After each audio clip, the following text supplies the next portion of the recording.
소급장량 같은 국정운영의 나라의 미래가 휘청이고 있습니다. 정부가 내년도 과학기술 R&D 예산을 대폭 삭감했습니다. 예산 삭감의 합리적인 기준이나 원칙도 찾아볼 수 없습니다. 대통령의 카르텔 한마디에 뭉텅뭉텅 일괄 삭감했습니다. 말로는 미래 세대를 위한다고 하면서 미래를 위한 투자인 과학기술 R&D 예산을 대폭 삭감한 것은 모순이자 위선입니다. 과학계를 비롯한 국민의 비판이 거세자 국힘당은 일부 예산을 복원하겠다고 밝혔지만 이마저도 주무부처인 과학기술정보통신부와 협의도 없었고 구체적인 규모와 항목도 밝히지 못했습니다. 이번 사태는 사상 초유의 59조 세수 부족 사태와 더불어 윤석열 정부가 얼마나 주먹구구식으로 국정운영을 하고 있는지를 보여준 낯부끄러운 단면입니다.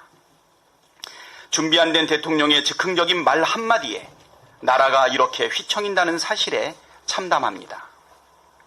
윤석열 대통령이 진지하게 미래 세대를 위하고 나라의 미래를 걱정한다면 이번 사태에 대해서 사과하고 과학기술 R&D 예산을 원상복구하길 바랍니다.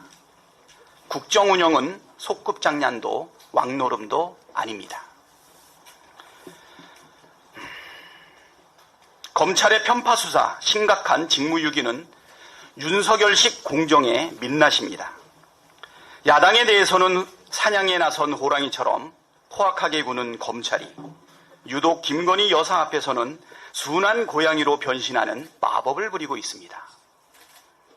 제1야당 대표 관련 사건은 대선 이후 376건이나 압수수색하고 제1야당 대표를 무려 6차례나 소환 조사한 검찰이 김건희 여사는 사실상 방치하고 있습니다. 특히 도이치모터스 주가 조작 사건과 관련해서는 김건희 여사에 대해 단 한 차례의 압수수색도 없었고 강제 수사 소식도 전혀 들리지 않고 있습니다. 김건희 여사의 계좌가 주가 조작에 활용됐다는 법원 판결까지 나왔지만 검찰은 별로 관심이 없는 것처럼 보입니다. 오히려 검찰은 김건희 여사와 관련한 각종 의혹에 면죄부를 남발했습니다. 코바나 콘텐츠 대기업 협찬 의혹도, 삼성전자의 아크로비스타 뇌물성 전세권 설정 의혹도, 도이치 파이낸셜 주식 저가 매수 의혹도 모두 무혐의 처분했습니다. 굳이 제1야당 대표와 비교를 하지 않더라도 이러한 검찰의 태도는 결코 정상적이지 않습니다.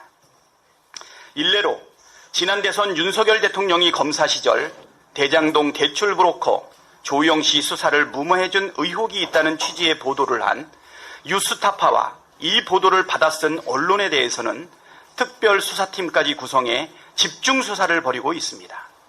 언론 보도에 따르면 특별수사팀에는 서울중앙지검 반부패 3배 강백신 부장검사를 팀장으로 해서 반부패 3부 소속검사들과 공공수사부, 형사 1부 소속검사 등 10여 명의 검사가 투입됐다고 합니다. 특별수사팀을 구성한 검찰은 언론사와 보도를 한 기자 자택 등에 대한 대대적인 압수수색도 벌였습니다. 국민 여러분, 김건희 여사 사건 수사와 정말 대조적이지 않습니까? 심지어 검찰의 수사 기준도 매우 선택적입니다. 검찰은 뉴스타파 보도에 대해 헌법상 민주주의의 근간인 선거제도를 농단한 중대사건이라고 규정했지만 정작 국힘당이 주도한 이재명 조폭 연루설, 가짜 돈다발 조작 사건의 공범인 장영하 변호사에 대해서는 무혐의 처분했고 김용판 의원에 대해서는 별도의 조치를 취하지 않고 있습니다. 대상에 따라 입장과 태도가 180도 바뀌는 불공정의 끝판왕 아닙니까? 검찰의 김건희 여사 봐주기는 공정과 상식을 파괴하는 명백한 직무유기입니다. 사건을 담당하는 서울중앙지검 반부패 수사부와 검찰 지휘라인의 직무유기를 더 이상 묵과할 수 없습니다. 반드시 엄정하게 책임을 묻겠습니다. 이상입니다.